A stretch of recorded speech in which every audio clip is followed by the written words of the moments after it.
Басқа жүйелер мен мүшелер сияқты қан тамырлардың да адам ағзасын алатын орны ерекше. Дегенмен жиі қан тамырлары зиянды шөгінділерді өзіне жинайды. Бұл болашақта сөзсіз денсаулыққа байланысты проблемаларды тудырады. Көптеген адамдар қан тамырларды тазартуға қызығушылық танытуы бекер емес. Үйде қан айналымы жүйесін тазарту үшін қандай халықтық тәсілдерді қолдануға болады? Көптеген адамдар қан тамырларды қалай тазалау керектігін ойлайды, бірақ мұны не үшін жасау керектігін түсінбейді.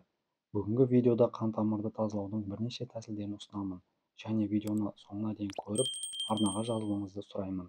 Қан айналымы жүйесі ағзаға қажетті барлық қоректік заттарды тасымалдайды. Зиянды тағам мен әдеттер, экология, спортпен айналыспау, стресс сіздің денсаулығыңызға кері әсер етеді. Сондықтан уақыт өте келе қан тамырларда көптеген әртүрлі зиянды заттар жинала бастайды. Бұл атеросклероз деп аталатын ауруға әкеледі. Егер сіз темекі шегу мен алкогольді ішсеңіз, дұрыс тамақтанбасаңыз, семіздікпен немесе қант диабетімен ауыратын болсаңыз және аз қозғалатын болсаңыз, онда атеросклероз қаупі бар. Сіз дереу денсаулыққа деген көзқарасыңызды өзгертуіңіз керек. Және, әрине, қан тамырларыңызды тазалауды бастауыңыз керек. Өйткені қан тамырлары мен атеросклероздағы бляшкалар келесідей клиникалық көріністер мен ауруларға келеді: кеудедегі ауырсыну, ентігу, жүрек ұстамасы, инсульт, ишемия, қан қысымының жоғарылауы, қолдар мен аяқтардың ұюы. Бұл аталғандар қан тамырларының бітелуінің ауыр емес. Ауыр жағдайларға аяқ-қолдың немесе ішектің гангренасы, тіпті өлімге әкелуі мүмкін. Қан тамырларды тазалау оңай емес. Сондықтан да атеросклероздың алдын алумен айналысып, осы күнге дейін қалыптасқан бляшкаларды аздап тазарту керек. Мұны істеу үшін сіз бірнеше қарапайым ережелерді сақтауыңыз керек. Жоғары холестерині бар тағамдардан аулақ болыңыз. Қан тамырларын қалай тазарту туралы мәселедегі бірінші ереже — әрине диета. Майлы тағамдарды жеу пайдалы емес екенін білетін шығарсыз. Бұл салмақтың артуына және қан тамырларының бітелуіне әкеледі. Холестериннің көп мөлшері майлы шошқа мен қой етінде, пальма майы мен сары майда, майлы сорпаларда, майонезде, газдалған және алкогольді сусындарда кездеседі. Бұл тағамдардан, сондай-ақ қуырылған тұзды және тәтті тағамдардан да аулақ болыңыз.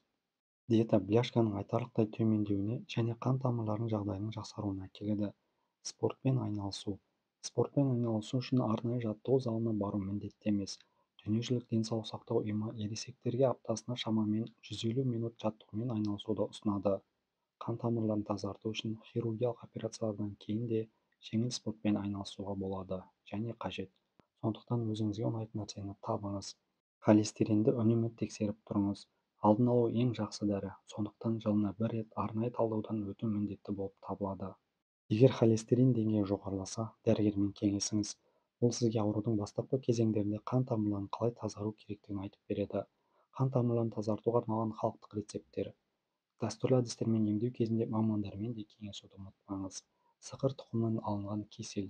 Сықыр бұл қан тамырларының серпімділігін жақсартатын және оларды зиянды шөгінділерден тазартатын құрал. Қан тамырларды қалай тазалау керек? Сықыр тұқымын салаттарға қосып, аш қарынға ішіңіз. Сіз сондай-ақ пайдалы кесел жасай аласыз. Сиқырлы затты дайындау үшін 1:3 пропорциясында зығыр мен суды алыңыз. Кешке өнімдерді араластырып, суға салып, баяу отта 2 сағат бойы пісіріңіз. Таңертең қайнатпаны сүзіп, таза ыдысқа құйыңыз. 100 грамм қоспаны таңертең аш қарынға және кешке тамақтанар алдында қабылдаңыз. Жаңғақ пен зәйтүннің қоспасы. 1,5 кг жаңғақ алыңыз. 0,5 кг жасыл зәйтүнмен араластырыңыз және ұсақтаңыз. Таза ыдысқа салып, күнделікті аш қарынға ас қасықпен ішіңіз. Лимон және сарымсақ. Лимон мен 10 сарымсақ түйірін алыңыз. Ұсақтап тураңыз. 100 грамм су қосып, 3 күн қалдырыңыз. Содан кейін күніне 1 рет ас қасықтан таңғы аспен бірге қабылдаңыз. Бал және даршын. Қан тамырларды тазалаудың тағы бір жолы бал мен даршын. 50 грамм сұйық табиғи бал мен 20 грамм даршын араластырыңыз. Содан кейін 1 литр қайнаған суға құйыңыз. 24 сағат бойы тұндырыңыз. Содан кейін таңертең және кешке 100 граммнан қабылдаңыз. Шөптік қайнатпа. Қан тамырларын халықтық емдеу әдістерімен тазарту дәрілік өсімдіктерсіз мүмкін емес.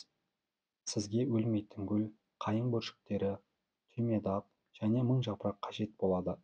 Қайнатпаны дайындау үшін шөптерді бірдей бөліктерге әрқайсысы 1 шай қасықтан алып, 1 литр қайнаған су құйыңыз. 1 сағатқа қалдырыңыз. Содан кейін сүзіңіз. Қайнатпаны таңертең және кешке тамақтанудан жарты сағат бұрын қолданыңыз.